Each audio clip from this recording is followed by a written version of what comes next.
Today's top stories at NBR. Air New Zealand expects to have more than 300 flights available. Medical supplies distributor EBOS Group Director sold shares without permission. David Seymour puts government departments on notice. And there's more coming right up.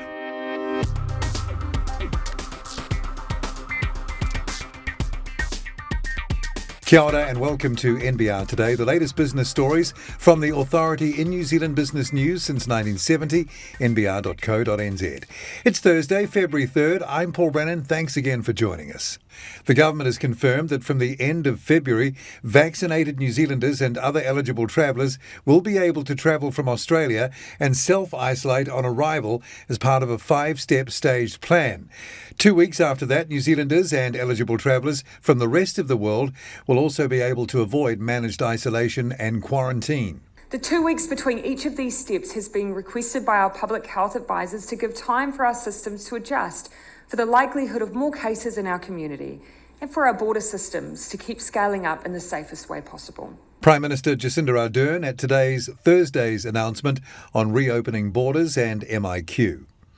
Air New Zealand expects to have more than 300 flights available between New Zealand and Melbourne, Sydney, Brisbane and the Gold Coast for the month of March alone, but they're unlikely to be populated by tourists, given continued self-isolation requirements for inbound travellers. The airline's chief customer and sales officer, Leanne Garrity, said it would adjust its flight schedule further once it has a clearer view of the level of demand, adding it's confident there will be seats available for those who need them. Air New Zealand has suffered under border restrictions, with revenue earned from international travellers cut markedly over the nearly 2-year era of MIQ requirements, and a planned capital raising continually delayed as its share price reflects COVID-19's effects. And the government will reduce the income threshold of skilled migrant visas to deal with a backlog of demand for sectors such as tech and dairy that have struggled to plug gaps in their workforce over COVID, a change that may become permanent. As part of the phased reopening of the New Zealand border announced today, Thursday, the government also said it would temporarily prioritise the return of working holiday visa holders to help prepare the country for international tourists. Its planning suggests some 50,000 a year will come once Step 2 of the border reopening happens from midnight on March 13th. An Australian director of medical supplies distributor EBOS Group sold shares during a closed period in January without permission from the chief executive, a company disclosure shows. Nick Dowling, a director since February 2020, sold Australian $45,478 of shares on market on January 11th, according to a disclosure by EBOS on January 31st. The sale of 1,198 shares at $40.30 a share took place in a closed period without prior written clearance, the disclosure said. According to the policy, a director who considers they must trade during a blackout period must have exceptional circumstances and seek permission from the CEO.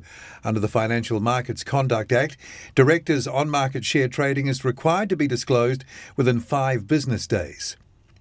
ACT leader David Seymour has put government departments on notice, signalling he would get rid of those that could not justify their existence.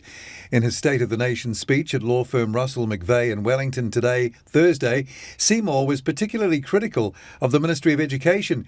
He said there are about 2,550 schools in the country.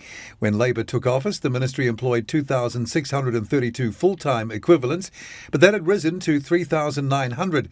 Ministry staff earned an average of $93,900, which is more than teachers at the top of their pay scale were paid.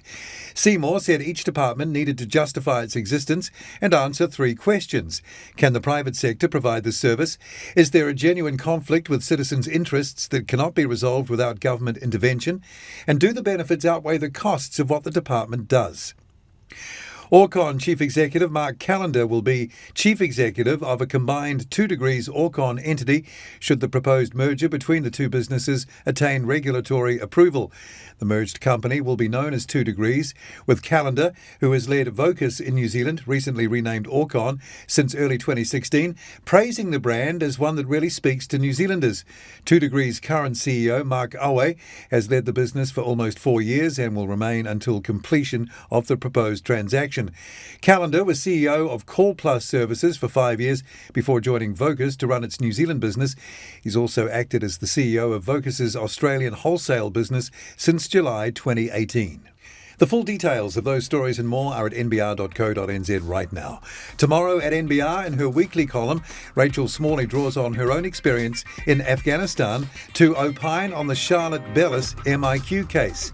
I'm Paul Brennan. Join me again from around lunchtime tomorrow for NBR's trending stories. Then again from 5:30 tomorrow afternoon and through the weekend for another NBR This Week.